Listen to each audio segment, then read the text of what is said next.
Não existe mais lei e ordem.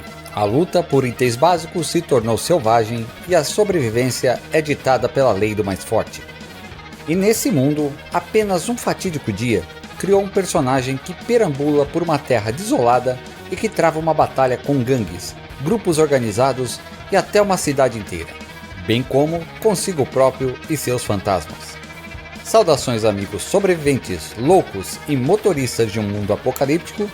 Eu sou Éder Bovo e esse é o Tralha Trivial, que hoje estará conversando com os amigos Carlão e Gil sobre a franquia Mad Max, bem como as influências e a contextualização do mundo na época de sua produção. E especialmente este episódio terá um bônus, com a publicação em breve de um episódio extra, trazendo curiosidades sobre os filmes.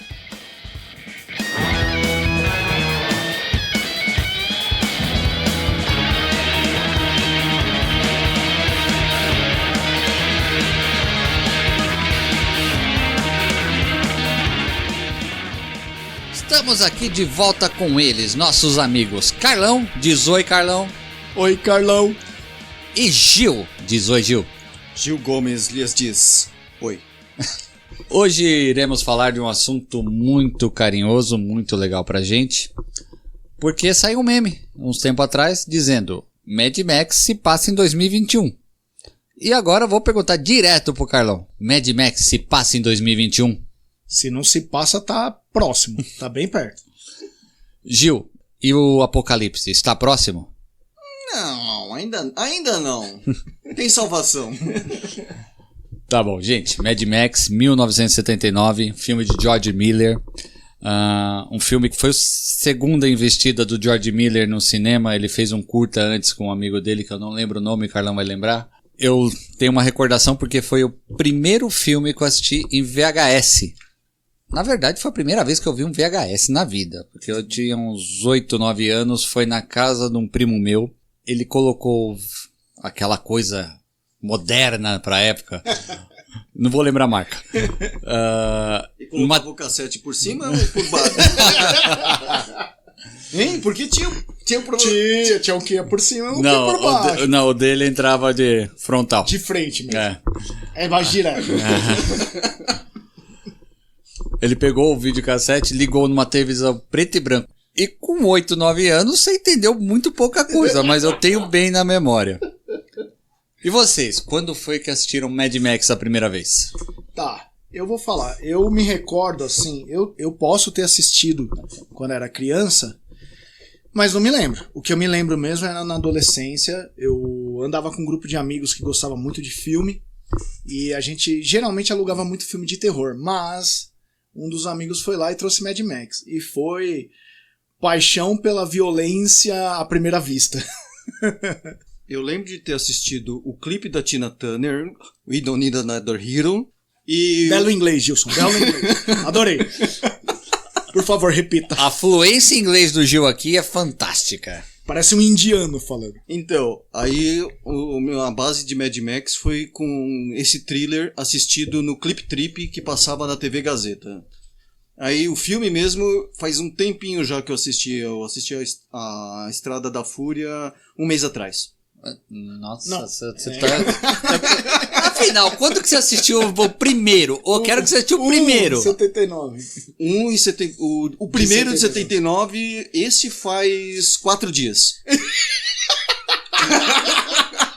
O cara nunca tinha visto Mad Max. Gente, temos aqui uma pessoa que é virgem em Mad Max. Era virgem, né? Perdeu há 4 dias. Mas eu assisti tudo na sequência. Aí depois eu assisti o 1, 2, o 3... E o 4. Entendi. Então tá fresquinho na cabeça. Entendi. Então tá bom, vamos lá. Carlão, vamos falar com você que você foi dono de locadora, né? Trabalhou e tal. Foi assim que eu conheci o Gilson. Putz, grilo. Mudei a vida do cara. Eita, Nossa porra. senhora, mas vamos lá. Cara, quando você... Ainda tinha Mad Max quando você tinha locadora? Não? Tinha. Ele não era um filme que saía muito, lógico, porque já era um filme antigo. Mas era interessante, porque do acervo que a gente tinha, então a gente tinha os novos, que eram os mais visados, e a gente tinha um acervo dos antigos. Nos acervos dos antigos, era sempre interessante que a gente via sempre aqueles antigos sempre saindo. Mad Max era um filme que sempre saía também. Então é aquela coisa, pelo menos uma vez por semana ia alguém ali alugar, porque ouviu falar, ou queria reassistir. E era um filme que sempre estava saindo. Eu lembro até hoje aquela caixa preta com aquele... O pôster mesmo do filme, né? O Mel Gibson tava com a vestimenta de policial, capacete, óculos. Nem aparece o rosto dele, né? Nem aparece dele. E eu vou ser honesto com você, eu só fui entender aquele filme depois de velho. Sim. Porque com a idade que eu tinha, bagagem zero de bagagem. Eu digo pra você o mesmo, porque eu devo ter assistido com uns 13, 14 ou no máximo 15 anos. Eu também não entendi nada assim muito profundo. Eu só entendi que era um bando de policial numa delegacia decadente caindo aos pedaços tentando pegar uma gangue de motoqueiro sanguinária. Pra mim era isso. E agora, qual que é a melhor dublagem, hein? A dublagem do Bruce Willis ou a dublagem do William Wallace? Eu nem vou entrar nesse mérito, velho. Não, os dois primeiros são a dublagem com o cara que faz a voz do Bruce Willis. Se eu falar a verdade pra vocês, eu assisti legendado. Eu assisti os dois. Eu gosto do dublado porque essa dublagem... Porque o Herbert Richards justamente dublou... não sei se você sabe, no primeiro filme ela tem essas duas dublagens. Também. Então, como foi que você mencionou? Eu gosto mais da primeira, cara. Eu acho muito clássico porque foi quando eu assisti. Você falou em dublagem, eu assisti o documentário sobre o filme. Quando o filme foi para os Estados Unidos, eles redublaram o inglês. Não é o inglês australiano. Tá aqui nas minhas curiosidades. É o inglês americano. E aí tem uma coisa mais interessante. Em 2010, eu vou falar isso depois, mas já adiantando, em 2010, o elenco do primeiro filme se reuniu. Oh, que legal. Só o Mel Gibson que não tava por causa da agenda dele, que é muito complicado. E quando mencionam isso para a galera lá, os caras torceram o nariz. Falaram, não é possível. Porque para eles, os americanos achavam que não ia entender o sotaque australiano, você acredita? Caramba. É um dos motivos. Não, eu assisti Tá Dando Onda Tá. com a dublagem em português de Portugal. Não entendeu nada. Eu tive que assistir legendado, porque eu não entendi o português de Portugal.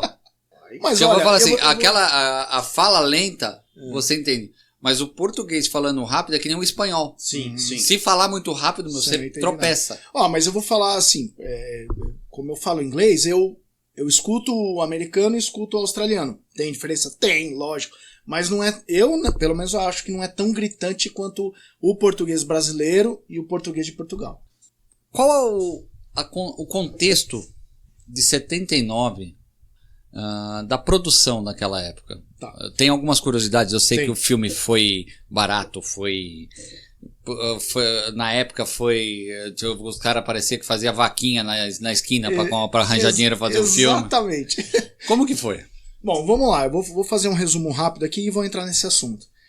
Então, Mad Max 1, George Miller, o amigo dele, que ajudou a escrever, não escrever o roteiro, mas bolar a história, é o Byron Kennedy. É esse cara aí, amigaço do George Miller. E o filme tem 88 minutos, é pouco tempo. E é justamente por causa disso que você falou. Orçamento curto. Então, um resuminho do filme é isso aqui, ó. Num futuro próximo e distópico, violentas gangues nômades cometem terríveis crimes como assaltos, estupros e assassinatos pelas cidades onde passam. Max Rokatansky, quem não sabe, o sobrenome dele é esse mesmo, Rokatansky. É um jovem policial e junto com seus companheiros da Patrulha das Estradas, em inglês MFP ou MFP, que é o Man Force Patrol, buscam impedir a ação daqueles que insistem em perturbar a paz. A morte de um membro dessa gangue, né, de uma das gangues, pelas mãos de Max durante uma perseguição, que é um Knight Rider, dá início a uma série de crimes cruéis cometidos contra seu melhor amigo e sua família. Max só tem, depois disso, uma única escolha: vingança. Esse é o resumo do filme. Dentro do resumo do filme, né? É aquela história tipo piada mortal, né? Um dia na vida dele deixou ele louco, né? Por isso Mad, né? Por isso Mad. Que o Mad Max foi um nome escolhido desde o começo. Aí quando eles foram fazer a distribuição, pediram para mudar o nome. Escolheram mais de 100 nomes. Ia se chamar Heavy Metal. Aí o cara da distribuidora falou assim: quer saber? Fica Mad Max mesmo, tá bom. Exatamente. Bom, vamos lá a pergunta que você fez, né? Bom, primeiro é um filme australiano, totalmente australiano. Realmente, todo o orçamento do filme, que foi em torno aí de $400 mil, foi juntado ali, né, a duras penas, pelo Miller e pelo Byron Kennedy. E eles arranjaram da onde puderam esse dinheiro. Não teve ajuda do governo, não teve ajuda de nenhuma instituição cultural da Austrália. E eles simplesmente chegaram com esse dinheiro para fazer um filme que tinha um roteiro, que de acordo com o roteiro era muita coisa pelo valor que eles tinham. Tanto que, não sei se vocês sabem, mas 20% das cenas foram cortadas. Porque eles não conseguiram fazer, né, que estava no roteiro. Uhum. Então já começa por aí. Outra curiosidade aí em questão da grana, né, que é um filme muito enxuto. Não sei se vocês lembram, mas logo no início da perseguição contra o Knight Rider, ele destrói uma van. Sim, a van é van. Tipo, parece uma Kombi, né? Isso, que tá entrando na estrada e ele vem e arrebenta. Não, o trailer é depois. Não, o trailer é depois. Aquela vanzinha era do George Miller. Ele simplesmente falou, cara, vamos botar carro pra arrebentar. Não tem. Eu tenho uma van. Bota. Arrebentou a van do George Miller. Era uma bongo, né? Que ele chamava bongo. Né? Então, assim, é incrível como com um orçamento tão baixo, eles fizeram um filme tão icônico e virou um cult, né? É um filme considerado hoje, assim, quase underground, apesar do valor que ele recebeu ao longo dos anos. Então, vamos falar aí dos números. Esse orçamento aí de 400 mil gerou aí a bilheteria mundial em torno de 100 milhões de dólares. Até 98, esse filme ainda estava no Guinness Book como o mais rentável da história do cinema. 400 mil para 100 milhões, alguém ganhou dinheiro, né? Você falou do orçamento, né? Ele estava tão mal de grana, que o filme foi filmado ali na região de Melbourne, né? Isso. Na Austrália. E a parte dos atores que fazem o papel de motoqueiros era de Sydney. Eles não tinham dinheiro para pagar a passagem de avião.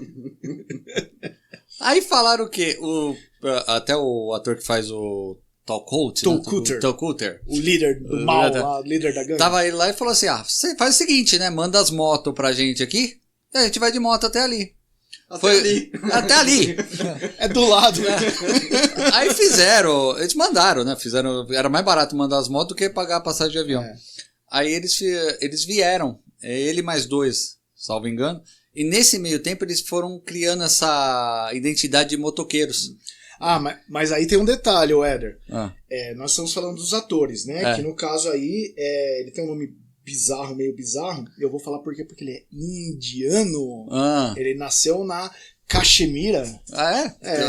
O ator do que faz o Tal Coulter, ele é indiano. Ele nasceu na Caxemira. E é o seguinte, o nome dele é Hugh Keys Barney. Mas por que ele tem esse nome? Porque os pais dele eram ingleses. Entendi. Então quer dizer de descendência inglesa. A ascendência dele inglesa. Ascendência inglesa. Ele nasceu na Caxemira, mas quando ele era pequeno ele já foi desde criancinha para a Inglaterra, e lá ele já seguiu a carreira de ator desde jovem. E o que acontece? Aí você está falando dele. Só que o resto da gangue, que é os figurantes, era uma gangue de motoqueiros de verdade. Sério? Por quê?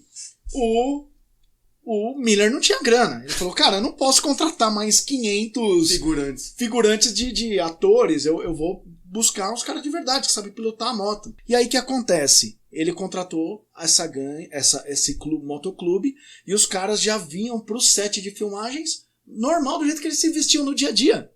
Então não tinha problema nenhum. E aí tem uma história também, uma curiosidade interessante. Como eles vinham na estrada, já como motoqueiros mesmo, pra gravação do filme, o George Miller morria de medo deles serem parados pela polícia. E aí atrasar ainda mais a filmagem, que já era apertada. E o que ele fez? Ele fez uma carta, que era uma espécie de salvo-conduto, que tem uma brincadeira depois no filme, que o ator Steve Beasley, que é o Jim Ganso, lá, o Jimmy Ganso, ou o Jim Goose, que seria o loirinho do filme, que é, aliás, amigo íntimo do Mel Gibson. E aí, o George Miller deu essa carta para os caras, caso eles fossem parar na polícia, estava escrito lá, olha, estamos indo com essa vestimenta por causa do filme. E isso virou uma piada interna e o Jim Goose usa no filme. A hora que eles prendem aquele jovem... Eles param pela aquela moto que tem o sidecar, né? Isso, a moto que tem o sidecar e o cara tem um salvo-conduto. E ele fala, que é isso? Um salvo-conduto pra andar de moto aqui na rua, né? Nossa, que porra é essa? Isso vem dessa carta de verdade do George Miller. O coordenador de dublê, ele tava vindo de moto e ele tava trazendo uma atriz que ia fazer o papel da esposa do Mad. Sofre um acidente. O que acontece? No caminho, eles estavam na estrada e o sol tava atrás dele. E vinha um caminhão. O caminhão não viu ele contra o sol.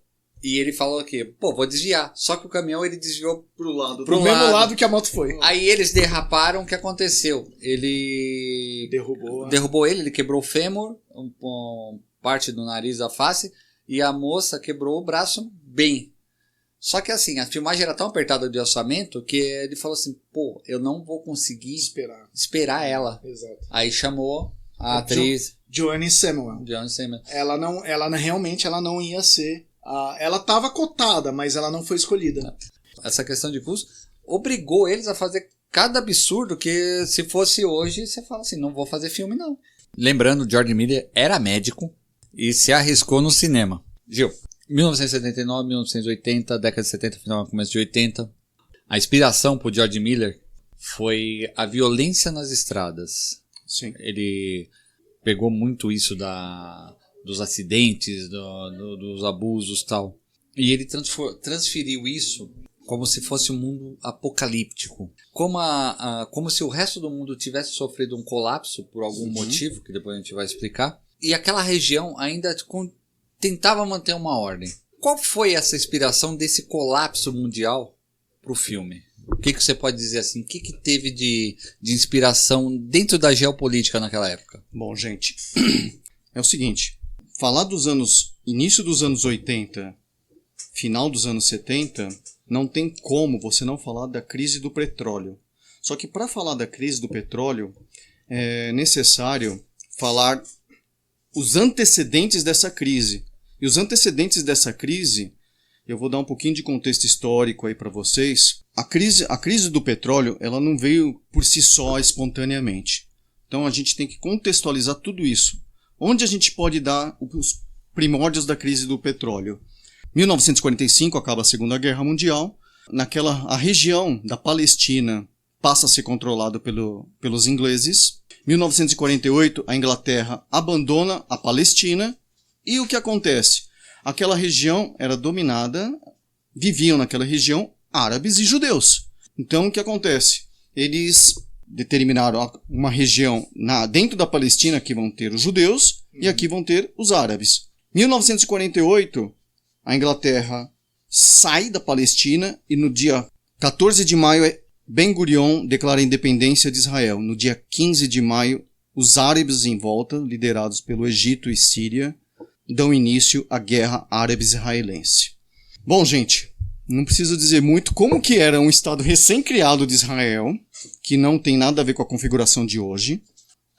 O exército de Israel, à época, consistia de 50 mil militares, versus o triplo disso em volta querendo atacar. E simplesmente os árabes não queriam um estado judaico no meio da Palestina. Então, gente, Israel conseguiu resistir, tá, a essa guerra, conseguiu... mesmo Guerra dos 6 dias? Né? Não. Essa é a guerra de 1948. Logo quando Israel se torna independente, os estados árabes em volta já atacam. Tiveram a primeira derrota em 1948. Em 1956, houve a nacionalização do Canal de Suez. O Canal de Suez ele foi construído no final do século XIX, por onde navios mercantes, principalmente petroleiros, passavam o petróleo, encurtavam o caminho para chegar ao petróleo na Europa. Certo? Canal construído pelos franceses. Canal construído, guarde bem isso, canal construído pelos franceses, ok? E temos aí, em 1956, a subida do Gamal Nasser, certo? E ele, por ter perdido aquela guerra com Israel em 48, já tava pistola. Tava pistola. Aí ele falou, bom, quer saber? Por aqui não vai passar navio mais não vai passar. Aí teve a aliança de Inglaterra, França e Israel, contra o Egito.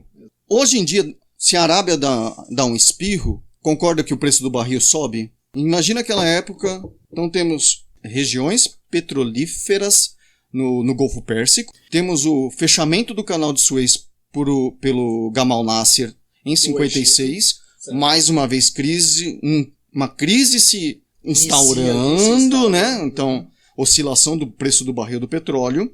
Então, o que aconteceu? Os três países, quando houve esse fechamento do canal de Suez, os três países, eles foram para cima do Egito, certo? Antes, em 1948, o Estado pré-determinado pela ONU, que seria de Israel, ele se expandiu. Israel conseguiu uma reviravolta tão grande que ele expandiu seu território.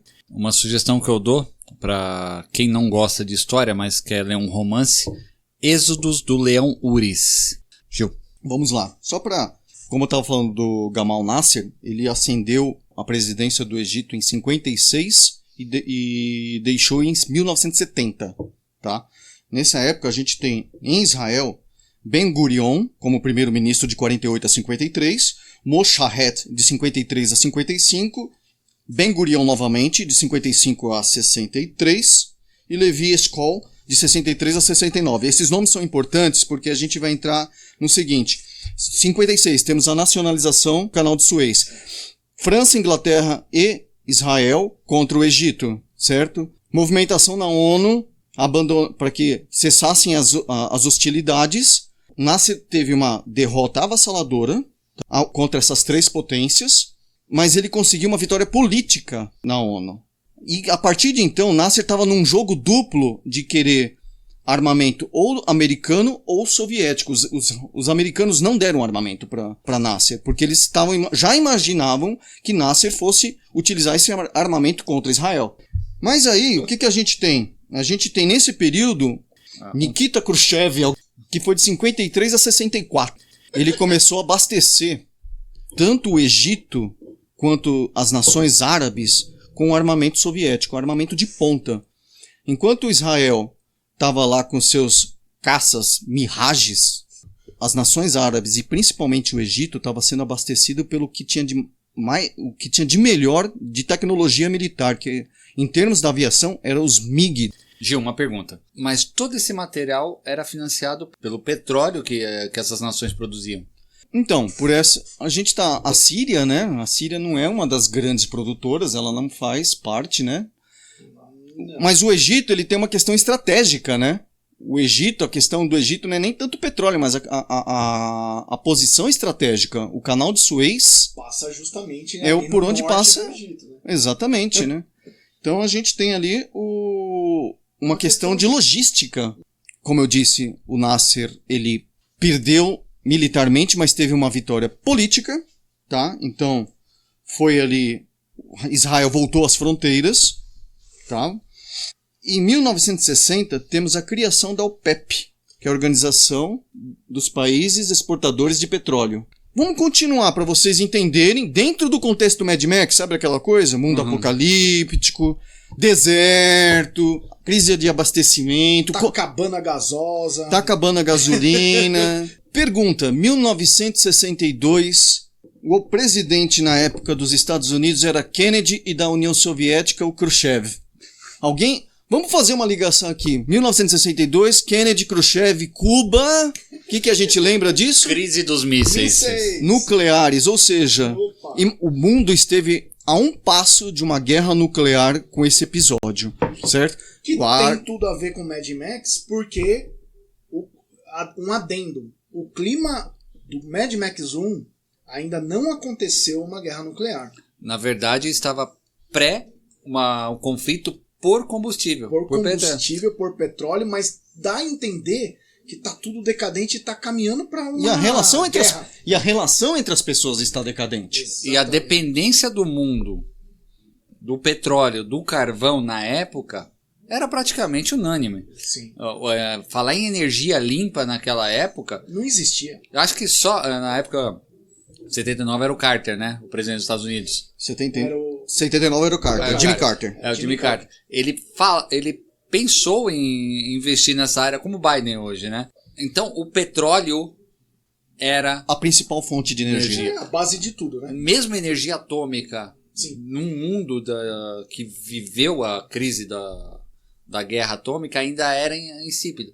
Tudo bem que a França hoje, acho que boa parte da produção dele é atômico, né? A Inglaterra também. Mas hoje os Estados Unidos é carvão, petróleo, alguma coisa de hidrelétrica e energia nuclear. Então, gente, temos lá 1962, a crise dos mísseis em Cuba, um mundo à beira do colapso de uma guerra nuclear. Bom, crise de 62 teoricamente solucionada, né, com a crise dos mísseis.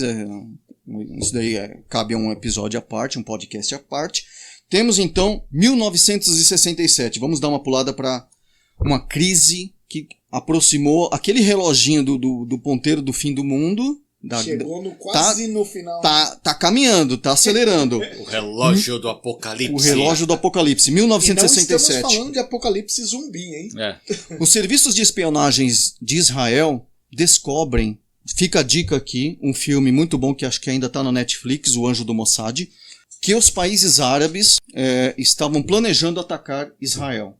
Voltando, lembra que Israel acabou com as forças militares do Egito, da Síria, em 1948.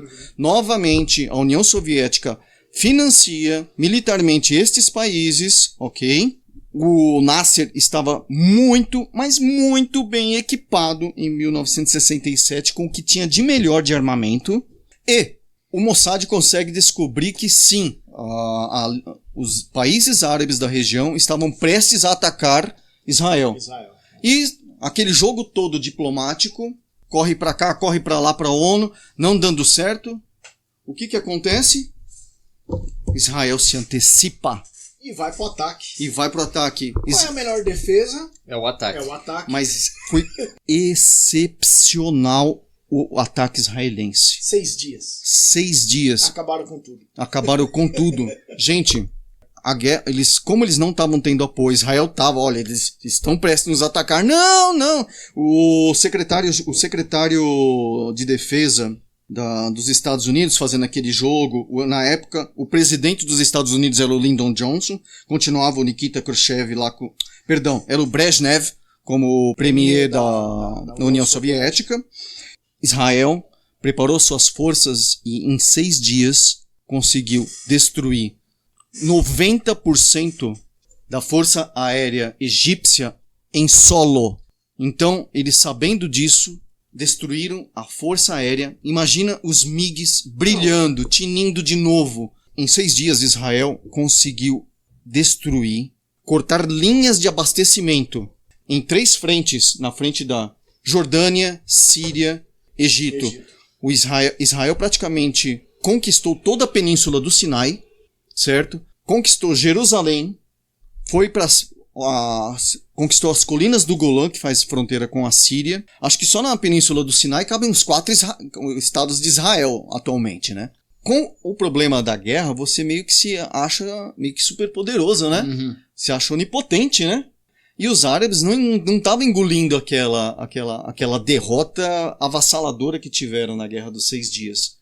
Que também impacta na produção, nos barris de petróleo. Um detalhe sobre a guerra dos 6 dias, que muita gente acha, mas não é verídico, é que, mas Israel ganhou dos árabes porque teve apoio dos Estados Unidos. Não teve. Por quê?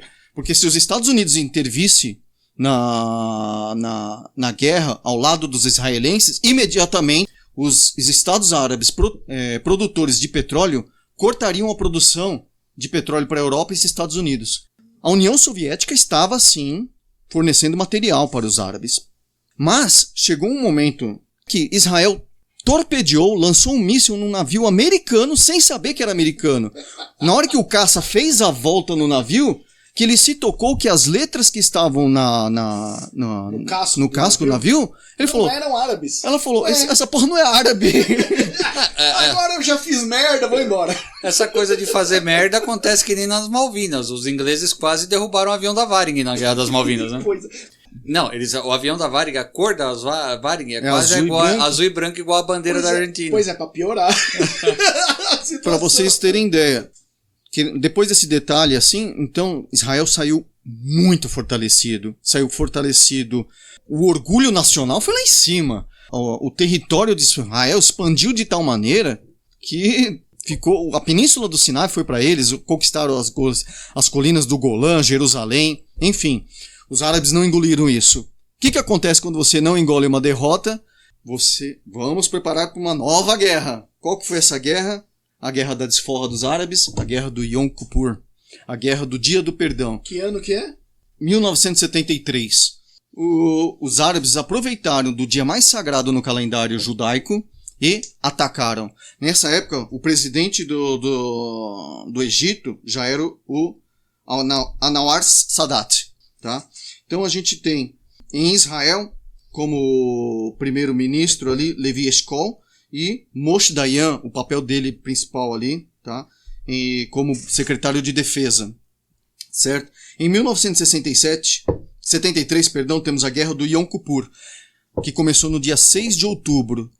Nos dias 6 e 7 de outubro, o avanço árabe estava tão forte, tão violento, eles conquistaram ali de uma maneira tão rápida as conquistas de Israel da guerra anterior, que no dia 8 de outubro, Doshi Mayan, o secretário de defesa, chegou para o alto escalão israelense e disse: a gente vai perder a guerra se a gente não utilizar dos meios radicais. Quais eram os meios radicais? Bomba atômica. Utilizar de bombas atômicas. Foi dada a ordem. Lembra 62, a crise dos mísseis? Que estavam em solo, apenas aviões americanos fotografaram? 1973, mísseis nucleares estavam nos caças israelenses. 13 mísseis da categoria Jericó estavam já nas naves de caça israelense para fazerem ataques ao Egito e à Síria.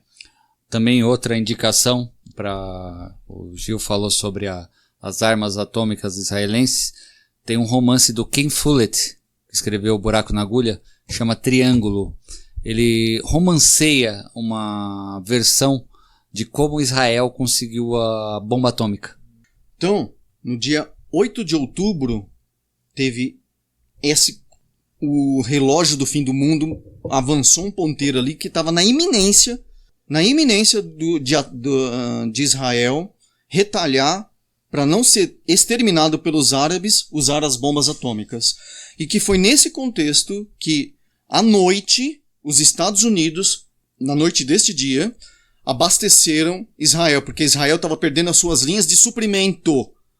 Ou seja, os árabes estavam conseguindo cortar as linhas de suprimento de Israel, conseguir destruir as forças. Então, os Estados Unidos conseguiram desembarcar na surdina armamento. A partir daí teve uma reviravolta. No dia 9 de outubro, Israel começou sim a ganhar as posições, reconquistar as posições que havia perdido, novamente, muito dogfight. Dogfight é aquele embate entre caças. Para vocês terem uma ideia, a força militar de Israel para os árabes era de 3-1. Ou seja, Israel conseguiu ter poucas baixas, cortar as linhas de suprimento novamente dos árabes, e temos o desespero do Sadat, junto com a União Soviética. Estamos precisando de armamento, a gente está perdendo a guerra. E no livro de memórias do Brezhnev, ele fala: eu não aguentava mais ouvir o Sadat chorando, pedindo armamento. Os vietnamitas fizeram com 3 vezes menos o que os árabes não fizeram. Com 3 vezes menos de armamento, eles fizeram deram mais estrago do que os árabes junto aos israelenses. Mas vamos lembrar que os vietnamitas tinham a floresta a seu favor, né? Então, para quem gosta desse assunto militar, a questão de logística, abastecimento, rearmamento, as guerras de tanques nos desertos. Imagina, estilo Mad Max lá, aquele caminhão de petróleo vindo pelo deserto para abastecer os tanques, para abastecer, trazer comida, toda aquela linha de... E sendo mirado por caças. E sendo mirado, porque o Israel foi nessas... Ele foi pegar pela retaguarda. O Israel dava a volta pelo Mediterrâneo, pelo Mediterrâneo e atacava pelas costas. Então você cortou as linhas de abastecimento. Então você tinha tanques, caminhões O gasto é muito maior, né? Sim, de alimentação. Então, Novamente, Israel sai vitorioso dessa guerra. A guerra acaba em 25 de outubro, certo? Novamente, os árabes saem derrotados. Não eram pários militarmente para Israel. E que conclusão os árabes chegaram? Bom, já que a gente não é páreo militarmente para Israel, vamos usar a arma que realmente temos ao nosso favor. E qual era a arma? O ouro negro. Então, a partir daí, aquele barril de petróleo que custava $4, $12. Isso em que ano? 1973. Ou seja, acabou a guerra do Yom Kippur em outubro, em novembro já temos a OPEP falando, vamos diminuir a produção. Vamos diminuir a produção, queremos aumento no preço do barril e o mercado entra em pânico. Crise, os Estados crise, a bolsa de Nova York entrou em crise, houve inflação na Europa, uma inflação violenta, tá? Isso, estamos falando de 73. Os Estados Unidos, eles eram produtores de petróleo, mas nessa época o petróleo que eles consumiam já não dava mais conta. Toda a negociação na ONU, vem negociação com a OPEP para baixar, para ver a nacionalização das indústrias petrolíferas, certo? Que agora eles queriam participação na renda. Você falou que em 73 chegou a $12, né? $12 o barril, o preço do barril. Vou dar um salto no tempo, lembrando da crise de 79, que saiu de 13 para 50. Valores de hoje seriam $100. Uma outra coisa, né? Que a gente fala, essa crise, a gente falou em termos de Mad Max, alguns países ficaram hiperdependentes, a inflação tomou conta. O Brasil teve um pequeno ensaio de sair dessa crise quando fez o Proálcool. Foi na década de 70 para 80. Exato. Que deu uma sobrevida boa pro nosso sistema. Então, a gente tem aí a crise do petróleo de 73, certo? Então, os árabes conseguem fazer um acordo comercial, né, para elevar o preço, porque a arma que eles tinham à mão era o petróleo, né? Então, em 1979 é assinado o Acordo de Camp David. Egito reconhece o Estado de Israel. É o primeiro Estado ali a Eles meio que foram obrigados, né? Fizeram um acordo, né? Fizeram. Aí Então. o que acontece? Israel devolve o Sinai pro Egito. Devolve o Senai pro Egito, tá bom? Senac. Devolve o Sinai, tá? Em 81 Sadat é morto pelos radicais islâmicos. Que foi... Porque ele fez isso. É, E ele ganhou o Nobel da Paz, não foi? Foi. acho que sim. Sim, foi. Saudade ganhou o Nobel da Paz. Então, vejam bem, em 1979 a gente tem o Acordo de Camp David. Em 74, de 69 a 74 o presidente era Nixon. De 74 a 77 Gerald Ford. E 77 a 81 Jimmy Carter. E esse acordo de Camp David foi selado 79, entre Jimmy Carter, Sadat e o primeiro-ministro israelense à época, que era o Menachem Begin. Tá, e por que a crise de 79, se teve o acordo de paz com o Egito? Vemos agora temos a Revolução Iraniana, né?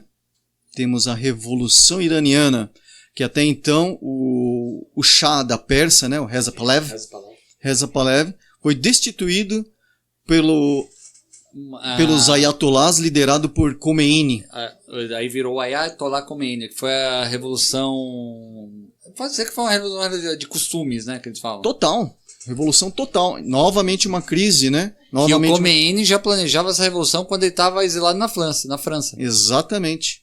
Então, temos aí agora a ascensão do primeiro estado teocrático, que é o estado do Irã, certo? 1979, óbvio, né? Sai o Shah da Pérsia, que era aliado ao Ocidente, e entra o Ayatollah Khomeini, com toda aquela revolução cultural, certo? Fica a dica daquele desenho. Persepolis. E o outro filme com Ben Argo com o Ben Affleck, que ganhou o Oscar com esse filme. Fica a dica. 1980, temos a guerra Irã-Iraque. Preciso dizer mais alguma coisa com esse monte de crise que houve? Sintetizando sim, 1948, criação do Estado de Israel. 1956, nacionalização do Canal de Suez. 1960, criação da OPEP. 1962, crise dos mísseis. 1967, Guerra dos 6 Dias. 1973, Guerra do Yom Kippur. 1973, crise do petróleo. 1979, Revolução Iraniana, 1980, Guerra Irã-Iraque. Nessas crises que você citou até agora, o mundo ele esteve à beira de uma guerra total, não por ideologia, mas sim por um produto que girava a economia. Sim. Girava o mundo. Sim. O petróleo. O petróleo. Nós sabemos que os Estados Unidos dependem do petróleo para a produção de energia e tocar suas indústrias. O Ocidente inteiro depende, né? O Brasil ele tem uma matriz energética mista, então acaba não sofrendo tanto, mas sofre porque nós somos dependentes do automóvel. Sim. A China é hoje a indústria do mundo porque ela usa muito petróleo e carvão. Sim. O Irã ele só está vivo por causa do petróleo. A Rússia, hoje, antiga União Soviética, só está viva por causa do fornecimento de petróleo e gás para a Europa. Mad Max, de 79. E juntando com um filme de 81. No primeiro filme, você tem as gangues, uma sociedade Se esfacelando, ainda tentando a manutenção das leis. Não do importa, mínimo de leis, né? Não importa como, né? Praticamente como justiceiros. Pergunta, Gil. Você acha que, fora as crises dos mísseis, na década de 70, uma crise maior de petróleo poderia ter levado a uma guerra total no mundo? Sim, poderia. Poderia sim. Poderia porque tinha muitos agentes envolvidos. A gente tinha, imagina ali naquela região tensa, navios soviéticos, navios americanos, navios europeus, tudo circulando ali. Um tiro errado por causa de abastecimento Já causaria guerra. Causaria guerra. Gente, você tá vendo os dois principais atores que apenas estão abastecendo, União Soviética e Estados Unidos, eles não estão se degladiando, mas eles estão no conflito. Portanto, faltou muito pouco, porque se Israel revida, se Israel de fato vai às consequências finais com seus mísseis, a União Soviética compraria a briga dos árabes. Consequentemente, Estados Unidos compraria a briga dos israelenses. E aí teríamos uma guerra mundial. Teríamos uma guerra nuclear. Nuclear. Exatamente, teríamos a guerra nuclear. Teríamos a guerra nuclear. Carlão, você assistiu todos os filmes? Sim. Em VHS, em DVD, em Blu-ray, em streaming. No Netflix. Netflix eu não assisti, não. Não tem. Eu fiquei uma semana. Não. A Netflix colocou o 1, o 2 e o 3 disponível. Hoje só tem o 4. Carlão, como eu falei, você assistiu todos os filmes. De tudo que o Gil falou, o que o Miller e o Kennedy trouxe pro filme, mas assim, não foi explícito. Como a gente falou, em nenhum momento se citou o ano do Mad Max. Como falei, os memes falam que o Mad Max passa em 2021, mas não encontramos nada nos filmes. São só memes. Eu vou dar um micro resumo de cada filme. Primeiro filme, a violência causada pela crise. Perfeito. Tanto em estrada quanto em gangues. Segundo filme, a busca desenfreada por petróleo. Você vê que eles não se interessam em nenhuma parte do filme por água, alimento, ou abrigo. Não, eles querem gasolina por algum motivo. Aconteceu uma guerra e é declarado no começo do filme. Terceiro filme, Cúpula do Trovão. Reconstrução da sociedade. Uma cidade aparece. Eles procuram uma alternativa ao combustível. Tanto é que eles usam metano, que é a reconstrução. Vamos pular de 85, né, que foi o último, até 2015. A necessidade muda. Eles têm como produzir combustível, eles têm como construir armamento, mas eles têm a necessidade de alimento, de água, e principalmente de água, e de perpetuar a espécie humana saudável. Dentro disso, você acredita que o contexto dos filmes reflete realmente o contexto do momento atual em que foi feito, em que foi produzido? Sim, totalmente, porque assim, se você vê, eu acredito que o George Miller e o Byron Kennedy, eles beberam de toda essa fonte que o Gilson falou. Porque era o momento político da época. Nós somos mesmo não querendo muitas vezes, políticos na maior parte do tempo. A gente é influenciado por tudo que acontece no mundo. O ser humano é um animal político. É um animal. Já dizia Sócrates. Então o que acontece? Não o jogador do Corinthians, tá? Esse aí, aliás, era bom de copo, hein? E era médico como George Miller. Olha que interessante. Continuando. Sim, com certeza. Eles se basearam, porque assim, claramente, nos filmes do Mad Max você encontra toda esse fundamento dessa crise do petróleo, que era a maior preocupação no final da década de 70. Da guerra, de uma guerra iminente que poderia acontecer e afetar o mundo inteiro. Um país como a Austrália, aí você para pensar, o que a Austrália tem a ver com o Oriente Médio? O que a Austrália tem a ver com os Estados Unidos, com a União Soviética? Tudo tem a ver. Quem era a Austrália na fila do pão, né? Pois é, lá atrás na fila, né? Assim como o Brasil, lá atrás na fila do pão. Mas qualquer guerra, qualquer desentendimento entre os países e uma guerra de verdade nuclear que acontecesse, com certeza iria afetar o mundo todo, assim como a Segunda Guerra Mundial afetou o mundo todo sem ter bomba atômica, a não ser no final. Bom, com esse contexto, se a gente pega os primeiros filmes da franquia Mad Max... Vamos juntar um e o dois num só. Um e o dois num só. 79 e 81, a diferença é muito pouca. 79 é uma pré-guerra. Não é declarado que aconteceu uma guerra, a humanidade não está nos finalmente, mas está caminhando para. Né? Tem uma degradação muito grande na sociedade. Uma degradação moral, né? Moral, de todo tipo. As gangues andando livremente, não são presas, né? Eles conseguem prender, os caras conseguem ser soltos. Lembra no 1? Que eles prendem o Johnny Boy. Johnny Boy. Ele é preso porque ele ficou pra trás. Não, ele é preso porque ficou pra trás. E as vítimas sim, não quiseram depor. Não. Ele é preso e depois ele é solto porque as vítimas ficaram com medo. Um detalhe. Que era o casal ali, né? Um detalhe. São poucos filmes que retratam isso, mas a situação estava tão degradante. A lei do mais forte, aquela imposição, né? Então a gente tem, tanto no primeiro quanto no segundo, no terceiro e no quarto não tem. Tem a cena de estupro, mas só no primeiro tem uma referência a uma coisa que é muito sensível à sociedade, principalmente à sociedade masculina, que é o estupro masculino. Que o casal, os dois são estuprados. Sim.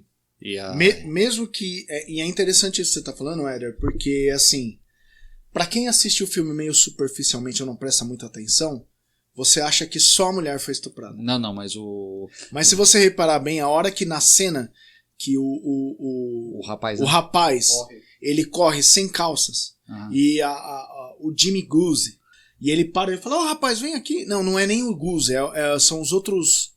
São os outros dois. Não, é o Goose mesmo. É o Goose mesmo. É o Goose mesmo. Desculpa, confundi. E aí ele vai falar com o cara tá tão assustado que o cara sai correndo sem calça. E o cara tá morrendo de medo de ser estuprado de novo. Se você reparar, naquela hora tem gente que não percebe. Que acha que ele foi atacado e ele conseguiu fugir. Porque ele tá correndo e a moça não. A moça tá lá no carro. Acorrentada e deitada. Então ela você tem certeza que foi. Ele fica meio dúbio, mas pra gente a gente sabe. Você falou uma curiosidade, você falou de o filme ser violento. Quando ele foi ser distribuído pra fora, a Nova Zelândia e a Suécia baniram ele. Baniram o filme. Não deixaram ele passar. No Japão, ele teve classificação maior de 18. Com certeza, pra época. Na verdade, acho que todo lugar teve maior de 18. Todo lugar. Hoje... Até pra hoje, mano. Pra hoje vai entrar por causa da nudez e tudo mais. Mas, na verdade, hoje a indústria do filme tá mais tolerante. As cenas de violência, elas são mais comuns e mais aceitas. Mas imagina isso em 79. Estamos falando de estupro generalizado, de homem e de mulher. Né? Estupro em si já é um assunto tabu. Muito delicado, muito tabu para qualquer filme. Né? A gente pode fazer até um paralelo da mesma época, o Laranja Mecânica. Nossa. Que trata do estupro da mesma... Tem 2 cenas de estupro. Você falou de 2 cenas de estupro em 2 Mad Max. Só o Laranja Mecânica tem 2 no mesmo filme. Stanley Kubrick. Então, quer dizer, o Mad Max, ele é um filme, eu acredito, que ele quebrou paradigmas, porque é um filme que ele trata da violência explícita do jeito que ela é, quebrando tabus. Não vamos mostrar isso, mas a gente sabe que acontece. e junto com a degradação da sociedade, que já estava acontecendo mesmo em vários lugares do mundo. Então o que acontece? São coisas que a gente costuma jogar o quê? Debaixo do tapete, ninguém gosta de assumir. Ou ver esse lado violento da sociedade que infelizmente existe. Então eu acho que o Mad Max é o que é, até hoje, é uma franquia de tanto sucesso que chama tanta atenção, justamente por mostrar coisas explícitas. De uma forma, principalmente, que em 1979 ninguém fazia. Ligando pro segundo, né? Tem a cena clássica de perseguição, do caminhão, que a gente vai ver que vai se tornar várias referências pro quarto, depois ele pega várias coisas pra lá. É uma homenagem. É uma homenagem. O quarto é uma homenagem ao 2. Aos três, né? Aos três, na verdade. A gente fala do carro, o V8 Interceptor, né? É um Ford Falcon. É um Ford Falcon, de 300 cavalos. É. Aquele bicho voava. Detalhe, o Blauser era fake, tá? É fake. Eu ia falar disso. Uhum. Que é o Supercharger, que é chamado Supercharger. Era fake. Então, no filme fala que ele alcança 600 cavalos. É mentira. Aquele carro só corria 300, porque aquele blower lá não era totalmente fake. Detalhe, gente, eu e o Gil, nós somos dois proprietários de dois Renault Logan. O meu prata, o meu 2006, o seu 2013. A gente vai colocar um blower, colocar 300 litros de gasolina no porta-mala e vai dar 300 cavalos no carro. Só que o meu 1.6 e o dele é 1.0. E colocar Tears for Fears de fundo musical. O que acontece? O Max, você vê que ele ainda é muito humano. Ele ainda tem aquele lado misericordioso, digamos assim. Por quê? Porque ele tem família, Sim. Ele tem amigos e ele perde tudo. O Jim Guzzi, a gente não falou, mas o Jim Guzzi, ele é totalmente incinerado pela gangue. E ele acaba, mesmo que vivo por alguns dias, porque é interessante isso, né? No Mad Max 1 ele não mostra o que aconteceu com os personagens depois. Você não sabe o que aconteceu com o Jim Guzzi. Ele não aparece em referência, não fala nada sobre ele no 2. Provavelmente morreu. Uma pessoa que tem 90%, quase 100% do corpo queimado, a gente sabe que, infelizmente, vai falecer. Assim como a esposa do Max foi atropelada. A esposa do Max é atropelada, ela sobrevive. O filho, o Sprog, morre. Aliás, detalhe, né? Que nome estranho para um filho, Sprog. É filho dele, coloca o nome que ele quer. Sprog Rokantaski. Rapaz. E o cartório aceitou, manda ver. E aí a Jessie, ela é atropelada e a gente vê ela no final do filme sem um braço, o braço direito. Então a moto provavelmente passou em cima do braço e destruiu. Não, mas os médicos eles dão uma avalia no final do filme sobre ela que ela não tinha muita chance de sobreviver. Isso, só que não tinha muita chance, mas não declara ela totalmente morta. Okay. A mesma coisa com o Jim Guzzi. Então é super interessante isso. O que acontece? O Max tem uma cena muito importante que eu acho que a gente tem que relevar e levar em consideração. Quando acontece tudo isso com ele, na verdade, quando acontece o ataque com o melhor amigo dele, o Jim Guzzi, que o ator é o melhor amigo dele mesmo, Steve Bisley, o que o Max faz? Ele vai pro Fifi, que é o chefe dele, uma figura, né? Nossa, um homem alto, grande, forte, careca de bigodão e sem camisa. O baixinho do filme é o Mad Max. E sem camisa com uma gravata, uma encharpe. Uma encharpe no pescoço sem camisa. Assim, pra quem é da época, com calça preta. Pra quem é da época, ele lembra o Michel Serdan. Exatamente. Com uma calça de couro. Inclusive, fazendo um adendum aqui. Na entrevista que tem da reunião do elenco em 2010, perguntam pra ele: caramba, mas o que era o seu personagem, aquela aparência? Ele falou assim: o Sharp foi sugestão do George Miller pra eu parecer com uma conotação sexual, meio inclusive para o sadomasoquismo. E é o que lembra. Sim. É o que lembra. Porque final da década de 70 temos muito essa geração, pegando aí como entre parênteses, é a época que Freddie Mercury estava fazendo muito sucesso com Queen. Não só isso, você tinha aquela parte da discoteca, né? Exatamente. Aquela coisa tanto que o pessoal chamava os homossexuais que gostavam disso de fadas, né? Você lembra? Sim, e a explosão ao mesmo tempo da libido sexual, mesmo escancarada. pro mundo, não vou esconder mais. Se eu sou homossexual, eu vou mostrar pro mundo todo, eu É vou que frequentar os clubes. A mídia decidiu divulgar, né?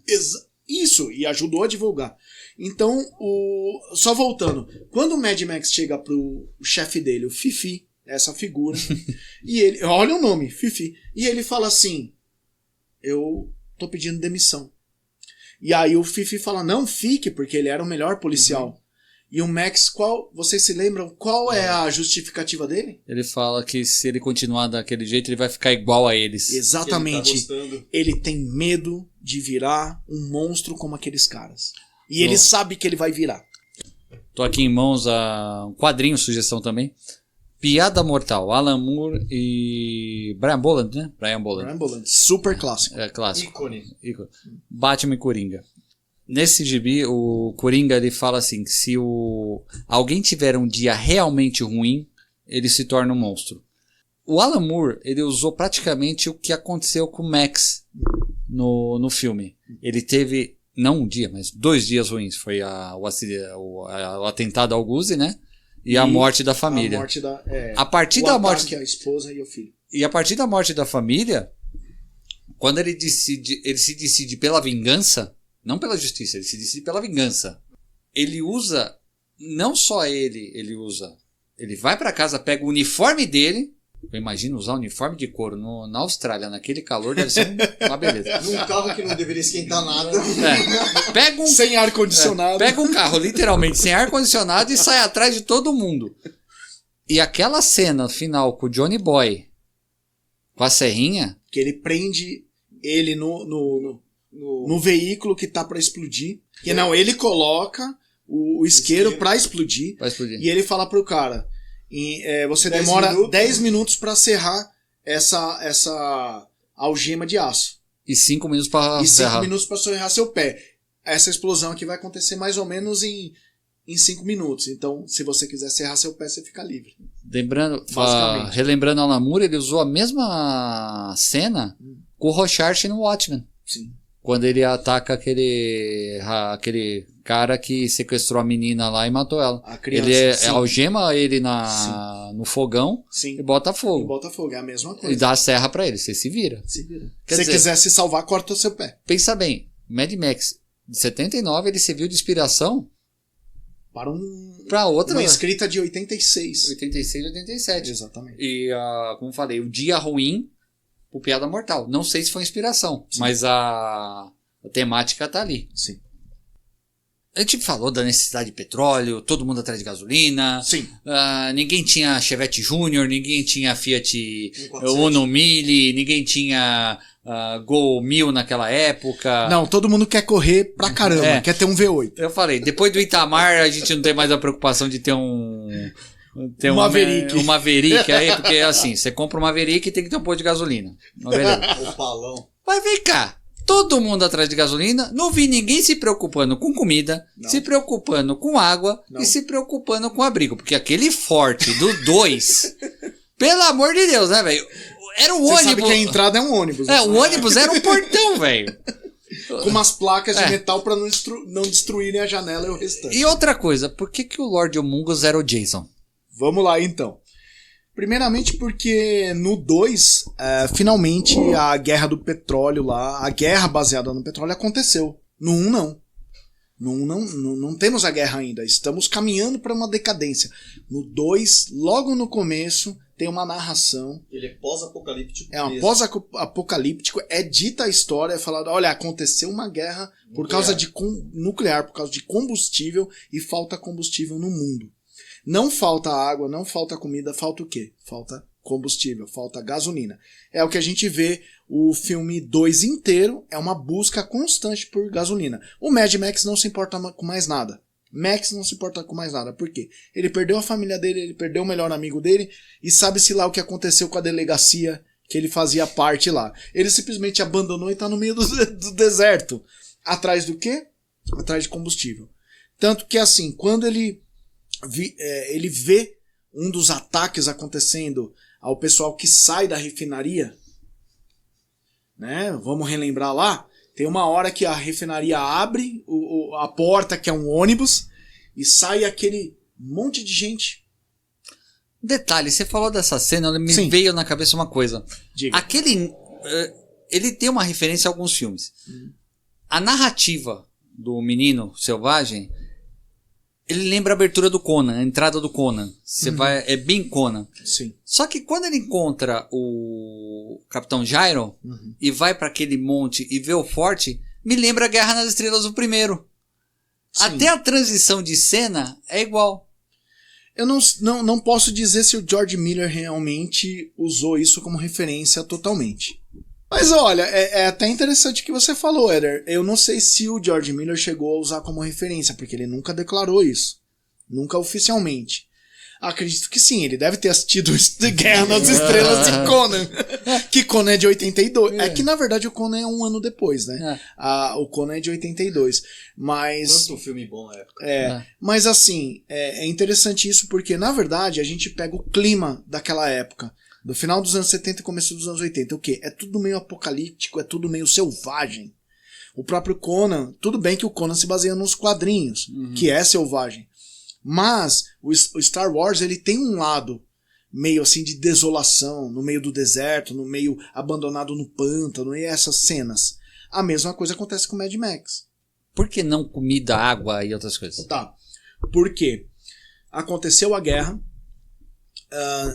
nuclear, acontece... a humanidade está num futuro totalmente pós-apocalíptico, aonde claramente o que falta é combustível. Eu não consigo me locomover, não consigo chegar em lugar nenhum sem gasolina. O restante, aparentemente, está ok. Tanto que ninguém fala. Não existe uma falta de água, como você mencionou. Não existe falta de comida. Existe falta de combustível. É isso que provoca a grande crise no mundo, e é o que a gente vê em Mad Max. Curiosidades do 2. Curiosidade do 2, vamos lá. Então vamos falar de várias coisas interessantes do 2, né? Primeira pergunta que você fez 2 perguntas para mim, eu respondi a primeira só. Que você falou, por que a crise por petróleo e não por água e comida? Porque aconteceu essa guerra. Segunda pergunta que você fez para mim, por que o Lord Humungus é o Jason Voorhees bombado? Gigante. É o Jason Voorhees do deserto. Interessante isso. O George Miller ele quis colocar um vilão fisicamente imponente para assustar mesmo, tá? Isso foi proposital porque ele pensou da seguinte maneira. Ele pensou assim: poxa, estamos no meio do deserto. Quem sobrevive no deserto? Os mais fortes. É a lei de Darwin. Então o que ele fez? Na mente dele, ele visualizou um homem grande e forte liderando a equipe, que fisicamente ele poderia impor qualquer intimidação a qualquer movimento rebelde. Tanto que nós temos uma cena logo no começo mais ou menos no meio do filme, que ele demonstra todo o porte físico dele, porque até então ele é um cara grande e forte, mas ele chega até a usar uma arma, que é raro. Ninguém tem arma de fogo. Quase ninguém tem. Nessa altura do mundo, as armas de fogo estão escassas. Tanto é que o Max usa 2 vezes a calibre 12 dele de cano cerrado. E vazia. Só que detalhe, então, tá vazia. Quando ele carrega a arma, ninguém sabia que estava vazia. Inclusive, ele subjuga o Capitão Gyro lá, o Capitão Giro, com uma arma vazia. E o cara não sabia que estava... E quando ele consegue uma munição, ela falha, né? Ela falha, ainda pra piorar. Mas vamos lá. Por que o cara parece o Jason? Por 2 motivos. Primeiro, que o Jason é uma figura que causa terror. Aquela máscara de hóquei. Segundo, que caso vocês não saibam, o ator que fazia o Lord Humungus não era ator. Não? Não, ele era um fisiculturista. Não era lutador de WEA lá, como que é aquela luta livre americana? Não. Ele era levantador de peso olímpico. Norueguês. Caramba! Exatamente. E ele foi morar na Austrália por quê? Porque ele casou. Porque quando ele foi treinar a equipe norueguesa para uma das Olimpíadas, que foi de 72, ele foi para a Austrália treinar a equipe norueguesa de levantamento de peso na Austrália. Lá ele conheceu a futura esposa dele, que era uma atriz. E ela, depois que ele terminou a carreira dele de levantador de peso, ela incentivou ele a ser ator. E aí ele começou a fazer artes cênicas na Austrália, eles se mudaram para a Austrália, começaram a morar lá, e aí ele foi escalado, porque ele já estava fazendo artes cênicas, mas ele não era um ator muito bom de verdade, mas por ele ainda ser fisiculturista e levantador de peso, o George Miller escolheu ele. No filme, ele conversa, ele usa o sistema de alto-falante nos carros, né? Sim. É o carro da pamonha. O famoso. O famoso carro do ovo. Ele solta lá a voz dele e tal, que deve ter sido dublado, né? Na época. Ah, provavelmente. Que depois essa mesma referência é usada no quarto com o Immortan Joe. Sim. Mas me lembra um outro filme. Batman, o Retorno do Cavaleiro das Trevas, quando o Bane vai no estádio, praticamente ele é a mesma cena, porque ele teve uma dissidência, um motim dentro, o Mungus teve um motim dentro do grupo dele, que é aquele motoqueiro de moicano. Não chega a ser um motim, porque era isso que eu ia falar, é a hora que ele usa o físico dele. Que ele é o Wes. É o Wes. É o Wes. Ele subjuga ele com o físico, né? E eu gostei, e ele acaba sendo assim porque ele... O famoso mata-leão. Só que assim, ele se impõe fisicamente, e ele não precisa falar muito, e você sente... O Bane ele acaba fazendo praticamente a mesma coisa com aquele cientista. Sim. Que converteu o reator de fusão numa bomba. Só que assim, ele impõe aquela coisa com a força. Só que a cena, pra mim, ficou muito semelhante. Sim, mas tem uma grande diferença. Não sei se você lembra do roteiro, quando o Wes, que é esse punk de moicano vermelho, ele tem o amante dele assassinado pelo garoto fera que joga o bumerangue. Ele se esquiva e pega na cabeça do amante dele, que é o... aliás, esse rapaz, que é loiro, ele tem um nome depois nos créditos, que é o rapaz dourado. Legal é a moça que é morta no começo, está escrito como a vítima. Não tem mais nada. Quando o Homungus pega o Wes, que ele fica louco, porque ele quer vingança. Ele acabou de perder uma pessoa que ele ama. O namorado dele, né? O namorado dele. E aí ele fica louco, ele quer vingança. E o Homungus está oferecendo uma alternativa para eles. Olha, vão embora, deixem todo o petróleo, eu não vou matar vocês. E o cara quer a vingança. Ele vai lá e ele começa a gritar, não, mata todos, tal. E ele pega o Wes e começa a enforcar. Só que tem um detalhe. Não sei se vocês se lembram, durante a conversa ele fala assim, todos nós já perdemos alguém que amamos. Calma. Nós vamos resolver isso aqui. E o cara, ao mesmo tempo, com a força física dele, com as palavras dóceis dele, ele vai acalmando o cara. Lógico que eu acho que mais pelo aquele braço com um bíceps de 50 centímetros lógico, né? do que pelas palavras dele. Mas é interessante porque ele demonstra ser um líder que ao mesmo tempo ele é físico e violento, mas ele é prestativo. Ele entende a dor dos seus súditos. Ele não é um vilão... como dizer assim, estrito senso. Ele é um líder, só que ele tem, dentro do meio dele, tem um carisma também. Exato. Mesmo que ele não mostre o rosto. Vamos partir lá pro, como eu falei, já deu uma pincelada no terceiro, tem alguma coisa, uma curiosidade que... no terceiro só tem umas curiosidades pra dizer, a gente já pula pro quarto, porque infelizmente o terceiro é o filme mais fraco da franquia, né? A gente tem um filme totalmente diferente, destoado. Eu só tenho uns pontos positivos pra dizer que é pessoal meu. Manda. Meus pontos positivos é o seguinte. A gente vê uma tentativa de reconstrução do que aconteceu de apocalipse no mundo. Então a gente vê uma das primeiras cidades. Isso é legal. De imaginar do lado assim, o ser humano é resiliente, não vai desistir, isso é bacana. E tem um ponto muito positivo que é muito pessoal meu. É o primeiro Mad Max que nós temos 2 personagens atuando mais ou menos como vilões que não são vilões de verdade. Nenhum deles. Nem a tia Entity, que é a Tina Turner, e o Master Blaster. Nenhum dos dois são vilões de carreira mesmo de verdade. Porque, na verdade, o que acontece? O Max, ele é pego numa disputa entre os dois. E nenhum dos dois é mal. Os dois querem o bem para a cidade. Os dois querem construir a cidade. Os dois têm ideais. Eles não são vilões de verdade. Eles não querem o mal.